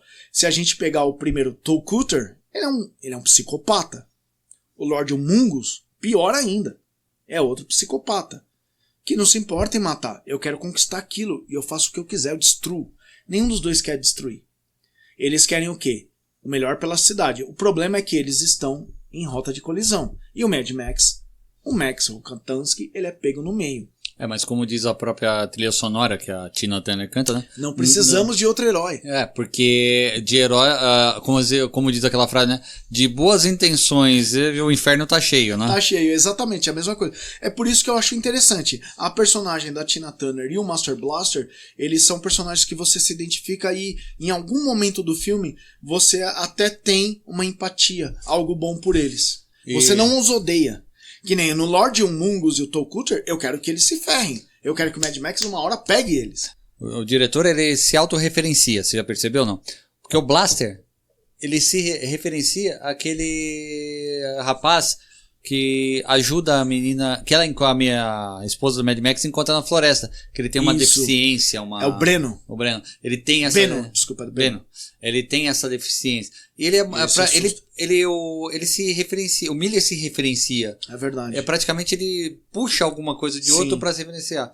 Uma das desculpas, eu vou colocar desculpas, porque não tem uma palavra melhor, do Miller ter feito o 3 abaixo dos outros, foi por causa da morte do Byron, que morreu no acidente de helicóptero. É isso que eu ia falar. 2 anos depois do último, né, o 2, né, de 85 e 87, um ano antes do lançamento do 3, o 3 é de 88, é isso? Não, o 3 é 85, o 2 é 85. É exatamente ele 2 morreu anos. Em 83. Ele morreu em 83. 2 anos antes, o Byron, ele estava pilotando um helicóptero, ele era inclusive um excelente piloto, e dizem, eu pesquisei 2 referências, disseram 2 coisas diferentes. A primeira fala que ele estava procurando locações para o próximo filme do Mad Max, lá na Austrália, e a segunda fala que ele estava a passeio. De qualquer forma, ele estava passeando de helicóptero, pilotando de helicóptero com um jovem de 15 anos, que era um amigo da família dele, que decidiu ir junto com ele. O jovem sobreviveu ao acidente, aliás. E alguma coisa aconteceu que ninguém sabe explicar o que é. O helicóptero dele caiu num lago. E com o impacto ele morreu. Então, se você reparar, no final do terceiro filme, aparece a frase, para Byron. Só isso, com 3 pontos. É a homenagem do George Miller pro melhor amigo dele. E o co-criador, né, de toda a história, o Byron Kennedy. Em homenagem a isso. Então eu acho que apesar de ser o pior filme da franquia, e eu não ser tão fã, tem essas particularidades que eu gosto, principalmente essa homenagem com o Byron, esses personagens vilões que não são totalmente vilões, eu acho interessante. Eles não são bidimensionais, né? Exato. E por último eu vou falar o último curiosidade desse filme que eu acho bem bacana.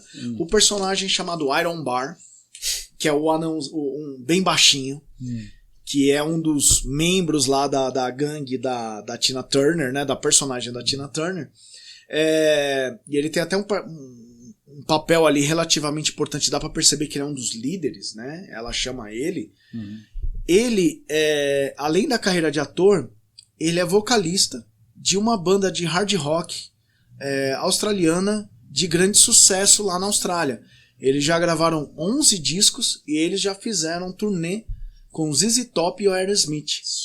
Eita, nós! E o cara, basicamente, ele vive disso. Então, assim, o filme foi só uma ponta, foi só uma brincadeira. Porque, na verdade, ele é vocalista de uma banda de rock. Você tem 2 pessoas ligadas à música, né? 2. A Tina Turner e o Iron Bar nesse filme. É muito interessante isso. Depois já muito sai legal. Do filme e monta outra banda, né? Vai. Voltando à opinião do filme, eu acho o filme, o 3, fraco. Sim, mas Sim, é o mais fraco dos 4. infelizmente, porque a gente não tem aquele ritmo insano de perseguição, de morte o tempo todo, de estar fugindo como a gente tem no 1 e no 2. O que tem dos filmes, a influência do Mad Max é o western. Primeiro Bastante. você vê aquela coisa a cidade sitiada pelos bandidos, você vai lembrar vários filmes por isso. O segundo, aquela coisa tipo Álamo, né? Sim. O Forte Apache.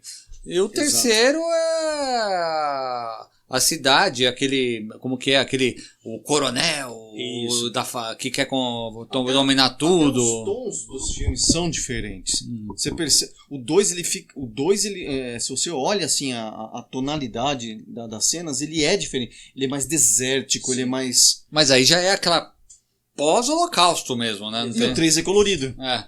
Mas aí você vai do clima, você vai. Pra quem é fã dos anos 80, vai saber. A fotografia de filme, assim, bem anos 80, ela puxa muito pro azul. Por quê? Todo filme puxando pro azul, ele remete à Guerra Fria. Isso aí a gente vê muito em Blade Runner. Se você perceber pós anos 90, que foi pós queda do Muro de Berlim, o tom fica amarelo.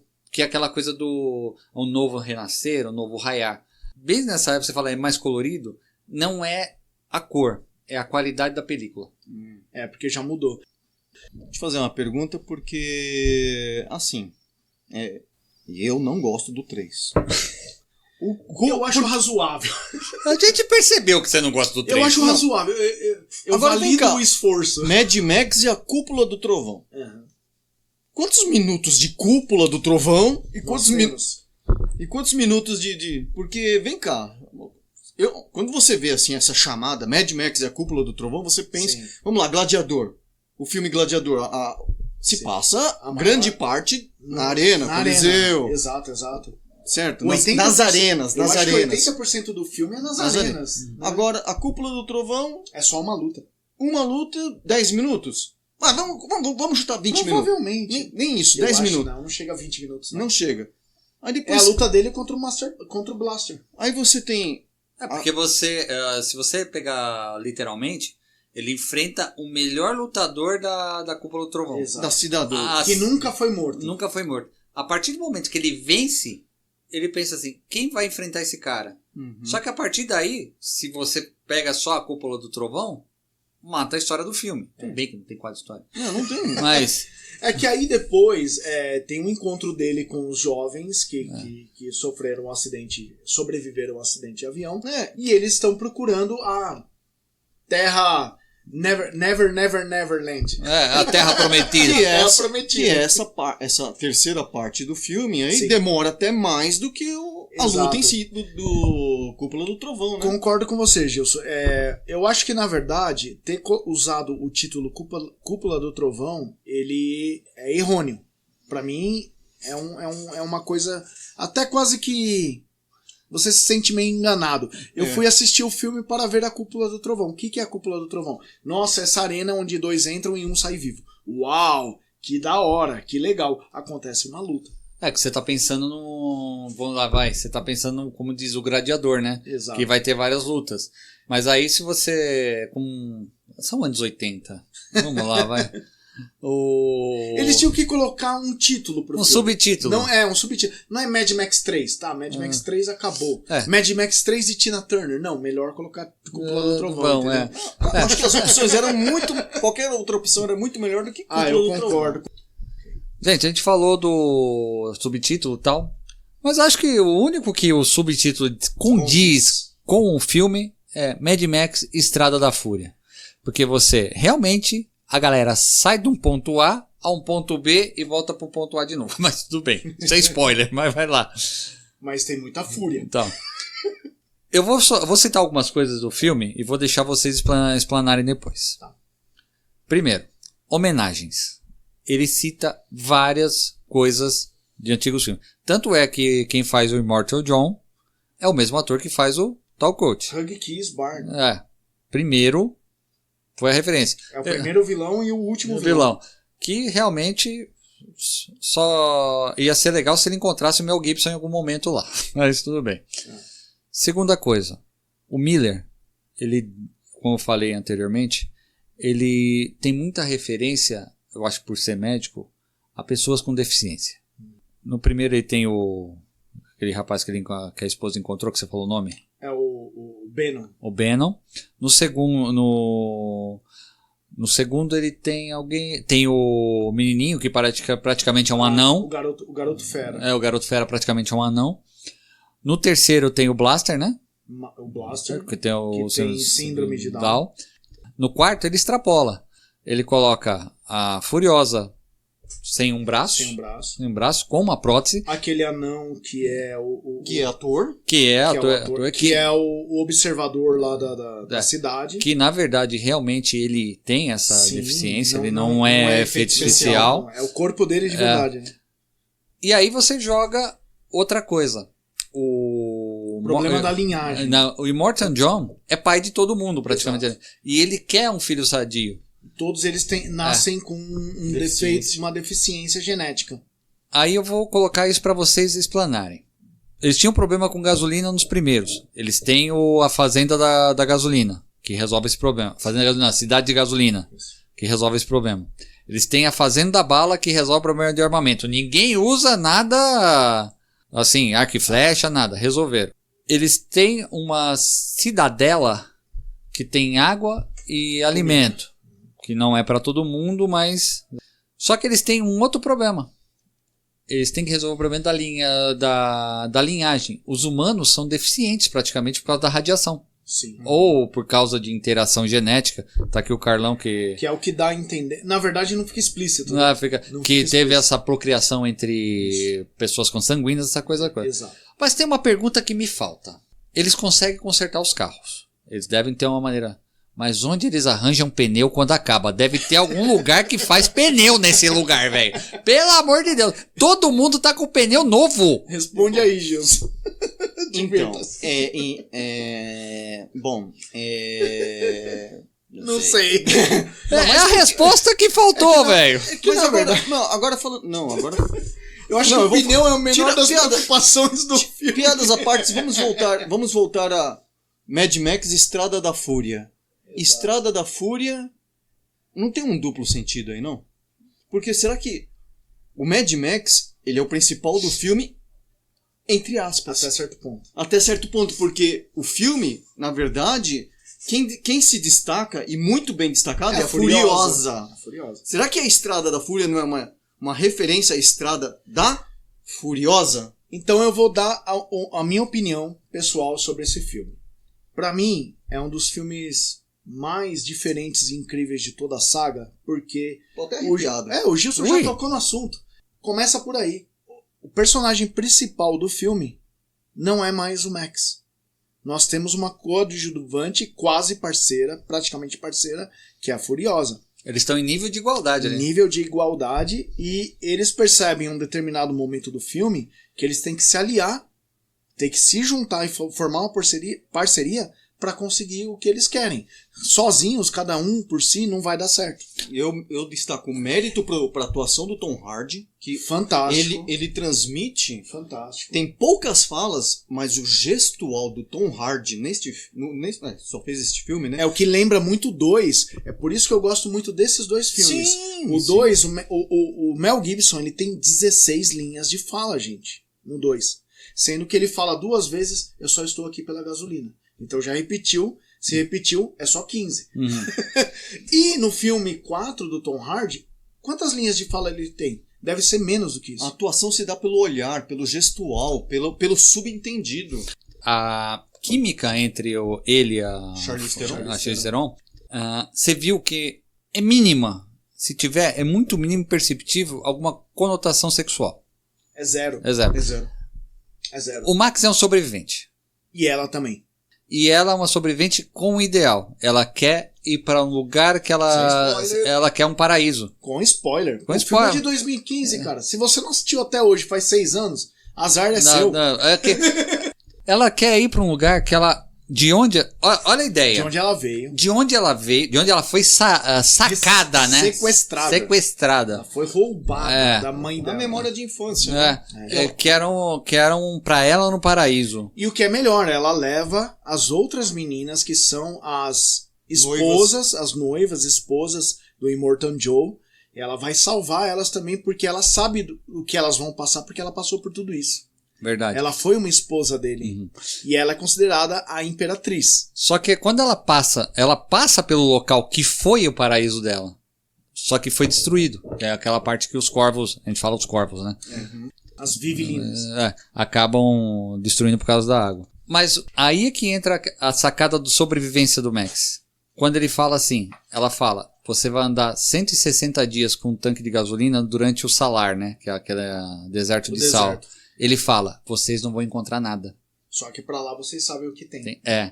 A O cidade. desconhecido, rumo ao desconhecido Ou o que é certo. Detalhe, ele falou isso porque eles se importavam com elas ou porque ele precisava de ajuda também pra voltar? Aí eu tenho uma opinião pessoal, não sei o Gilson. Eu acho que é a primeira vez toda a saga do Max, desde o primeiro, que ele realmente se importa com alguém. Que ele cria uma empatia, porque dá pra perceber que ele cria uma parceria com a Furiosa que vai além do tipo, eu preciso de você pra conseguir a minha coisa e você precisa de mim pra conseguir o que você quer também. Eu acho que é a primeira vez que ele cria uma amizade verdadeira. Tanto que no fim do filme, pra mim, isso é comprovado quando ela sobe a plataforma e ele se recusa a subir e ele fica no meio da multidão e antes dele virar as costas e ir embora, ela enxerga ele na multidão e ela assina com a cabeça, ele dá uma piscada e vai embora. Eu acho que o 4 é incrível por causa disso. Ele tem todas as quebras de paradigmas da série. Primeiro, temos uma mulher como não é coadjuvante, como protagonista mesmo. Protagonista ao mesmo tempo com o Max. Temos um vilão que é facilmente derrotado, diferente dos outros. Toll Coulter deu trabalho, o Lord Humungus deu trabalho. Esse aí ele fica a maior parte do Immortan Joe, por ele até ser velho, ele fica a maior parte do tempo na cidade. Quando ele decide ir na perseguição, ele é facilmente morto. Vão lá e arrancam a máscara dele, o rosto dele. E pronto, bom. Tanto que eu assisti no cinema, no IMAX, 2 vezes seguidas. Porra. Na mesma semana. Eu assisti na sexta-feira que lançou e no sábado, no dia seguinte. No IMAX. Eu só fiz isso com o Batman. E o que acontece? Quando você assiste pela segunda vez, em seguida, a primeira vez, ainda mais no IMAX, você sai com a sua mente explodindo, porque é incrível. Aquele som, aquelas cenas, é uma adrenalina do começo ao fim do filme, não para. Sim. Você pensa assim, peraí, tem uma hora que a perseguição vai parar, não para. E esse é o tesão do filme. Por que o nosso fascínio com o apocalipse, com o fim do mundo? Nós temos uma atração pelo que é fora do normal, né? Natural. Será que é que nem aquela brincadeira aquela piada que a gente faz com o filme do Tarzan, né? Sempre tem alguém que torce pro jacaré? Sim. Porque o Tarzan tá brigando com o jacaré, tem uns que torcem pro Tarzan e outros que torcem pro jacaré. Sim. Mas não é nem isso. Eu acho que assim, o que é estranho, o que é fora do... Porque, por exemplo, você citou aí, a Mad Max é um apocalipse de guerra nuclear, de falta de combustível, e aí a gente chega no 4, a gente não tem mais falta de combustível, mas continua aquela sociedade bizarra, aquela sociedade quase medieval, steampunk. Misturado com steampunk, né? Com tecnologias, coisas loucas, estranhas, como por exemplo os acrobatas em cima do carro, num pedaço de uma vara, móvel. Então você fala assim, que coisa maluca é essa?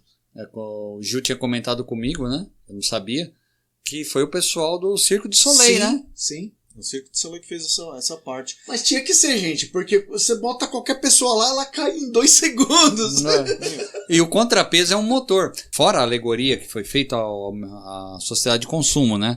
A saudação deles, que é um motor V8. Isso. A água, que é a água cola.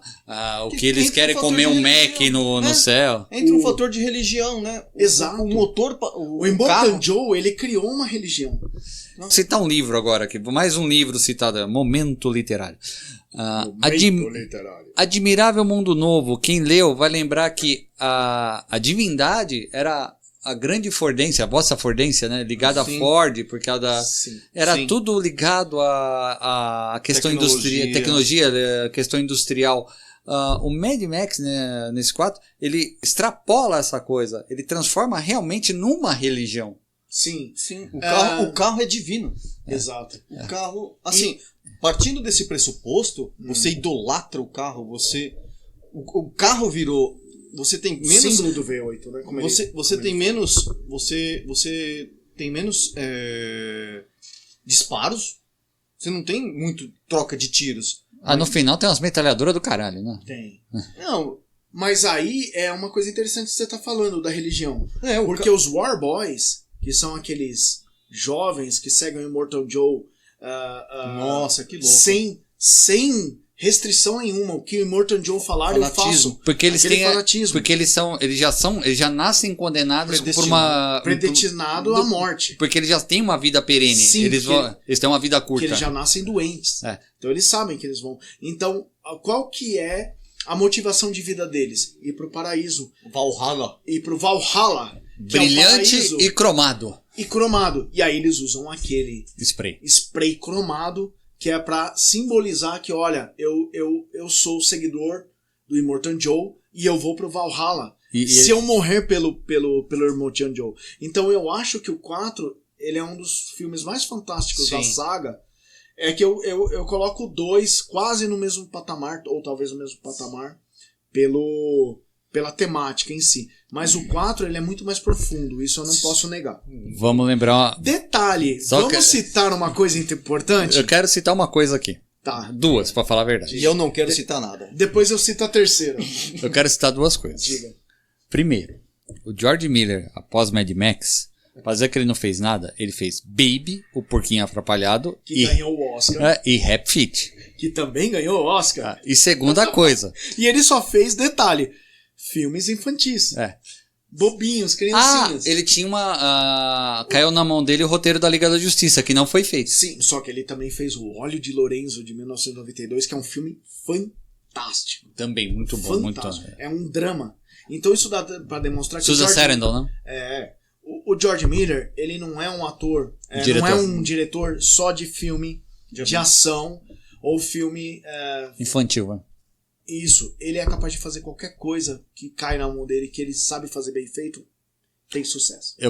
Mas a outra coisa que eu quero dizer é, chegaram pro Miller, quer fazer? Quero, tá aqui a grana. 150 milhões de dólares. Tá aqui o dinheiro. Sabe quanto rendeu? 300 e pouco, não? 78. 378 milhões? Até a última pesquisa que eu fiz. Mas 378. Mas fora home video, fora streaming... Sim, mas isso pro só filme cinema, ser tá? considerado Só bilheteria. Para um filme ser considerado lucrativo, ele tem que render 3 vezes aquilo que ele... já rendeu. Mas rendeu. Mas já deu uns 400. Agora. Agora, 300, mas ele deu 378. Em bilheteria. Só que Em bilheteria. Mas então, eles supõem que para ser rentoso o filme... Rentável, ele tem que dar 3 vezes mais. 3 vezes mais. Então aqui teria que dar uns... Só que a gente não pode... Não vamos cair... 450 milhões. Só que trazendo Blade Runner, que foi um fracasso na época. O primeiro, né? Primeiro. Sim. Que todo mundo caiu matando. Star Wars, o primeiro, todo mundo... A crítica desceu a lenha. Sim, xingaram. O que é Blade Runner hoje e o que é Star Wars hoje? Pois é. É cult. É cult. É cult. É cult. O primeiro Mad Max é cult. Aliás, o que eu queria falar de destaque no 4, temos que destacar a atuação do ator Nicholas Hoult. É o cara que faz o Nux, que é aquele Warboy que se alia ao Mad Max, ao Max e à Furiosa. Principalmente porque ele perde a noção de missão dele quando ele falha aos olhos do Immortal John. É um personagem profundo, porque ele mostra simplesmente um dos seguidores ferrenhos, né? Ferrenhos ali, fanáticos do Immortal Joe. E aí você pensa, esse cara nunca vai ser contra o Immortal Joe. Ele foi lobotomizado. E é incrível como o personagem muda durante aquele pouco período de tempo que ele entra em contato e ele percebe que ele está do lado errado. Ele percebe que o Immortal Joe não é tudo isso. Ele percebe que o Immortal Joe, na verdade, é um ser, é um líder que para ele era adorado, mas na verdade é uma pessoa cruel, que não se importa com as pessoas, ele não se importa com os War Boys, ele não se importa com as filhas, com as esposas dele, ele se importa em nascer um jovem, uma criança saudável, só com isso. Um motivo egoísta. Carlão, sei que você também é músico, né? Sim, faço meus barulhos. E a Cíntia, minha esposa, né? A cena que ela mais adora É aquele guitarrista. aquela guitarrista, velho. Véi, a gente sabe que o Gil tá aqui, que é o nosso historiador de plantão. Bacharel. O Gil aqui, nosso testemunho ocular da história, que leva até você os últimos fatos do teatro Mad Max. Uau. A gente sabe que... Até arrepiei. A gente sabe que em grandes batalhas, principalmente até meados do século XIX, você tinha a percussão. Eu falo Sim. que é o metrônomo da batalha, né? Sim. Acho que acabou isso na Primeira Guerra, se não me engano. Já não teve mais. Pelo amor de Deus, né? Gás mostarda na cabeça. Mas vamos lá. Que a gente... Mas aí eu tenho uma coisa interessante pra falar das guerras modernas em relação a isso, mas continue. Aí tem a gente vem com essa referência ao passado. Isso. Eu tenho outro momento literário. Quem não leu Guerra Mundial Z, não filme o livro. Sim. Tem uma cena em que eles usam The Trooper do Iron Maiden para enfrentar os zumbis. No livro. Sim. E tem um motivo. A música tem um motivo. Ela te dá um ânimo pra guerrear. Não só isso, mas que leiam o livro que vocês vão ver. Tá. Essa introdução da música, fora ser uma coisa pop, como você como músico viu aquilo? Eu achei simplesmente fantástico. Foi uma das coisas, uns pontos altos do filme. Quando eu tava no cinema e quando eu vi a primeira vez o exército do Immortan Joe saindo para caçar a Furiosa, e vem aquele cara naqueles amplificadores gigantes. E ele é cego. E ele é cego naqueles amplificadores gigantes, ele pendurado, balançando e tocando. E ele não precisa ver, como você diz. Ele sente o ronco dos motores, ele fala assim, eu já sei o que tocar. Eu achei simplesmente E os assim... percussionistas? Lembra... Eu não toco nada percussionista. Na frente é o guitarrista e atrás os bateristas. Exato. Então assim... Baterista, né? Percussionista. Percussionista. E aí o que acontece? Eu achei fantástico porque o que acontece? O Miller, ele se reinventou no 4. Porque você pensa assim, pô, o cara vai lançar mais uma franquia do Mad Max. O que eu vou ver que eu já não vi? Não é? A gente já viu tudo. A gente já viu Desolação, carros fantásticos, caminhões fantásticos, lança-chamas, metralhadores e tudo. E o cara me vem com essa. Então, assim, é fantástica essa referência com as guerras do passado. O que acontece? Nas guerras modernas, isso não acontece mais. Não temos mais percurso. Mas, todos os soldados, eles escutam músicas antes dos combates. Que é para dar aquele ânimo. E isso é estimulado em vários exércitos ao redor do mundo. Principalmente o americano. Então o que eles fazem? Eles colocam lá os seus iPods ou os seus celulares, escolhem as suas músicas, colocam fone de ouvido e aí cada um escuta o seu. O combustível do ser humano é a adrenalina. É a adrenalina. Uma das coisas que ajuda a nossa adrenalina é percepções auditivas. Sons nos estimulam muito. Então hoje não tem mais esse som percussionista para a guerra. É o que eu chamei de metrônomo da guerra. Não existe mais nas guerras modernas. Mas os soldados, eles vão ouvindo música. Eles vão no helicóptero ouvindo música. Tudo que estimula a adrenalina, a raiva. Eu tô pro combate, eu tô ali para 100%. É o que a gente vê no Immortan Joe, com o grupo dele e aquele guitarrista. É simplesmente fantástico. Cara, quando eu vi aquilo, me arrepiou de um jeito e eu pensei, esse cara é um gênio. Ele trouxe até isso. Esse cara é um gênio. Ele trouxe até isso. O mundo tá voltando, né?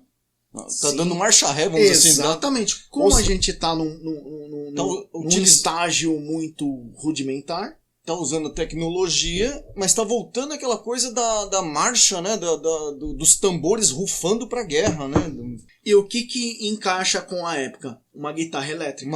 Um som metálico. Uma guitarra elétrica bem alta. Gil, se você fosse comparar a saga, não um filme, a saga do Mad Max, a um fato histórico que ocorreu na humanidade, a uma época, você consegue localizar? já que estamos falando do mundo pós-apocalíptico, se fosse trazer uma referências aqui, queda do Império Romano. Lá vai eu de novo com o Império Romano. O que a gente tem? A gente tem uma sociedade desestruturada, temos feudos, vamos assim dizer, né? Porque a cidade do Immortal Joe lá do 2. Então, os burgos, né? Burgos é uma coisa mais tardia na história, né? Mas a gente tem os encastelamentos da humanidade, temos os andarilhos, temos a pobreza, temos a peste, né? A peste, temos o 4 traz isso, né? A crença. A crença em algo, né? A religião muito forte. Uma fé, como é que se diz? Exacerbada. Tanto que eles fazem referências até aos vikings, né?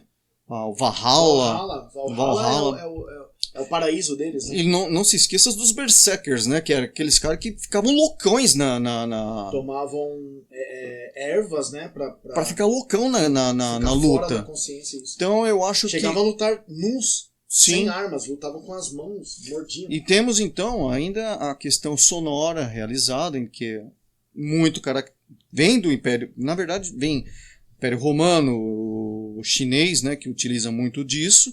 Temos a queda da civilização, temos o fragmento, né, das relações entre as pessoas, né, o mundo se torna mais individual, tá? É uma busca mais introspectiva e a gente tem o Max, né, o Max.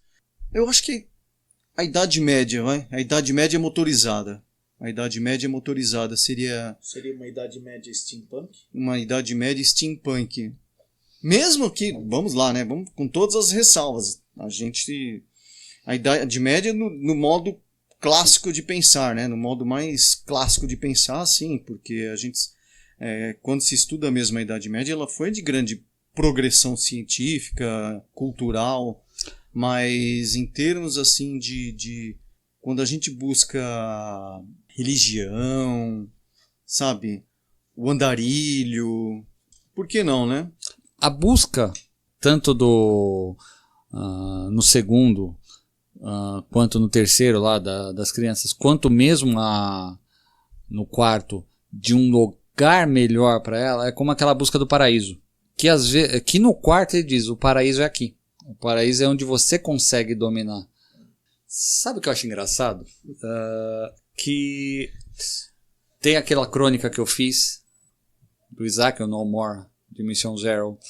A conversa que eu tive com o Fábio no programa atrás e conversando com vocês agora, a gente volta no mesmo ponto, que é querer voltar ao que era bom pra gente.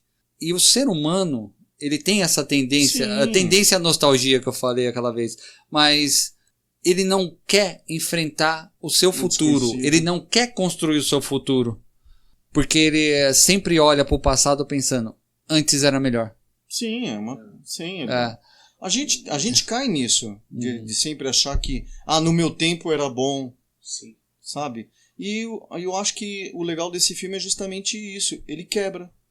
Ela vai com esse sonho, sim, que o passado dela era melhor, onde ela vivia antes era melhor, e depois ela se depara. Aí os caras falam... Ela fala, não tenho mais passado. Eu não tenho aquele futuro no passado. Aquele passado não existe mais. Isso é muito legal porque, assim, nós, naturalmente, a maioria das pessoas tem medo do futuro. Elas têm medo porque o futuro é desconhecido. Então nós temos medo do desconhecido. Aquelas pessoas que não têm são as chamadas de visionários. Eu posso fazer um relato pessoal aqui? Claro, à vontade. Sinta-se em casa, tá? O bom é que eu tô em casa. Mas eu dei um passo como pessoa, eu me tornei melhor que ontem, quando eu larguei o meu passado para trás. Não que eu esqueci. Não, a gente nunca deve esquecer o passado. Não que eu esqueci. A gente nunca pode esquecer de onde a gente veio. Não de onde veio, nem do que aprendeu. Mas quando eu deixei de ficar preso a ele. Momento timão do Éder. Pumba e timão. É verdade. Hakuna Matata. Eu sou um ser nostálgico. Eu admito. Eu sou preso ao passado no sentido de lembrar. Mas quando eu deixei de fazer as coisas do mesmo jeito que eu fazia antes, ou para que as coisas acontecessem como antes, minha vida melhorou. Nossa, agora foi aquele momento... Nossa, ajuda... Como que é que fala? Autoajuda. Momento autoajuda. Se você tem problema, ligue para... Éder. É porque é o seguinte, é difícil a gente, às vezes, passar por problemas e pensar assim, poxa, eu vou como você disse, eu vou fazer aquilo no passado, ou algo parecido com o passado, que me relembre um passado, alguma coisa boa do passado. Então, ou dê o mesmo resultado. Ou dê o mesmo resultado. E não vai ter o mesmo resultado muitas vezes. A grande maioria das vezes. Então é interessante. É muito importante a gente lembrar do passado, a gente saber de onde a gente veio, da nossa origem, para ter humildade. Né? Não importa o que você vai se tornar. Milionário, famoso, ou seja lá o que for. Você não pode esquecer as suas origens. Mas é muito interessante isso. Você não pode estar preso ao seu passado. E é interessante isso. A Furiosa sempre esteve presa ao passado dela. Por quê? Porque ela só tinha o passado dela. Ela não tinha mais nada. Que foi o momento feliz da vida dela. A vida dela foi totalmente infeliz a partir do momento que ela foi sequestrada pelo Immortal Joe para ser uma escrava sexual. Claramente ela não é, ela é considerada uma imperatriz. Nossa, você vai governar comigo. Mas ela não tem poder nenhum. Quem manda é o Immortal Joe. Na verdade, ela é considerada uma imperatriz porque ela é uma sobrevivente, né? Porque ela é a líder das mulheres, só por isso. E porque ele escolheu ela como ser a esposa oficial dele. Entrando nessa seara, a estrutura do filme, ele é saudosista, eu vou colocar assim, porque ele pega referências aos outros filmes. Sim. E a outras épocas. Tanto é que a cena do caminhão, você lembra do segundo. Algumas cenas, alguns closes, lembra? Tem até uma cena que o pessoal teve uma teoria. O Nux, pra mim, ele me lembra muito o Wes, que é um cara louco. Só a única diferença é que o Nux muda de lado. O Wes não, mas ele é... Tem uma cena quando eles estão atolados lá no lamaçal, que o Max está com uma lâmina curva. E muita gente fez referência falando, porra, não pode ser o Max, pode ser o menininho que cresceu, aquela coisa. O problema é que se você prestar atenção, aquilo não é um bumerangue, é uma kukri, é uma lâmina. E o pessoal, por quê? Viu aquela lâmina, ele só viu a curva, não viu com o contexto, então acaba criando uma teoria. Só que nesse ponto a nostalgia bateu mais. Quando o filme ele se autorreferencia dentro dos outros, ele fala, eu estou puxando coisas dos outros, mas olha, é diferente. Sim. Não vai ser a mesma coisa. Então, presta atenção. Vocês podem lembrar, mas não faça a mesma merda. Na minha opinião, esse é um dos filmes mais incríveis da franquia, porque o que o George Miller fez? Ele pegou a essência de tudo que ele fez de Mad Max, ele sintetizou num único filme, e ele fez referência a tudo, ao mesmo tempo que ele criou algo novo. Então, assim, é muito importante isso que o Éder falou. É assim, eu vou fazer referências, vocês vão lembrar de todos os filmes do Mad Max, do 1, do 2, e existe uma coisa interessante que a gente não levantou em questão até agora. Aí existe uma coisa muito interessante no personagem do Max. Ele começa a ter visões. Ele vê uma criança o tempo todo. Que não é nem a esposa dele, nem o filho. Mas é uma referência ao filho dele. É como se fosse o filho dele mais velho, porque o filho dele era bebê quando morreu. Ele nunca viu crescer. Ou será que no meio termo entre uma aventura e outra ele teve uma ligação pessoal? Exatamente. Então, é isso que é incrível. Porque a gente vê um personagem mais profundo que está ficando cada vez mais louco. Porque até o Mad Max 3, por mais que não seja o filme mais agradável da franquia, o mais amado da franquia, né? Vai lá. A gente vê um Max que, por mais que ele ficou louco e ele ficou individualista e ele tá pouco se ferrando pro resto do mundo, ele não tá tão louco, ele não está tendo visões, ele não tá escutando coisas. No 4, a gente vê um outro Max. Ele tem visões, um Mad de verdade, ele está louco. Ele sabe, até certo ponto ele não sabe o quanto ele tá louco. Ele não sabe se aquilo é da cabeça dele ou se aquilo é real. ou se ele tá vendo um espírito, ou seja lá o que for. Então, assim, é uma dúvida. E aquilo a gente percebe que deixa ele totalmente fora do normal. Desestabilizado. Do pior pro melhor. Do pior pro melhor? Do pior pro melhor. 3, 1, 2, 4. Pior pro melhor? 3, 1, 2, 4 também. 3 é duro de assistir. O 3 é o pior da série. Um é introdução. Eu o acho, 2 acho fantástico. O 2 é fantástico. Agora o 4... Só que eu vou falar uma coisa pra vocês. Eu tenho um carinho especial com o 1, porque depois que eu estudei a produção, como foi feita e tal, e eu como fã de Star Trek, lembrando da série clássica, sabendo pelos percalços que a produção também teve só pra lembrar, 4 episódios de Star Trek dá um Mad Max, né? Pela grana de 60 lá em 66, dinheiro, né? Pelo dinheiro que dá um Mad Max. O primeiro piloto foi 350 mil. Nossa, foi o Mad Max. O piloto foi o Mad Max. Vendo os percalços que passou, eu peguei um carinho especial pelo primeiro.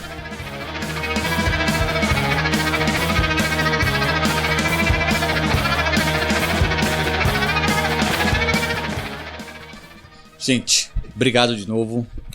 Adoro estar com vocês. A gente vai fazer mais programas, já sei que a gente vai falar de mais coisa. O Carlão já está mostrando a camisa dele. Falaremos de quadrinhos. Yes. O Gil, eu colocarei ele aqui sentado falar sozinho só do Império Romano.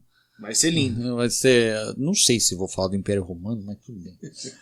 Ele vai sentir o. A gente pode falar do Tio Patinhas também.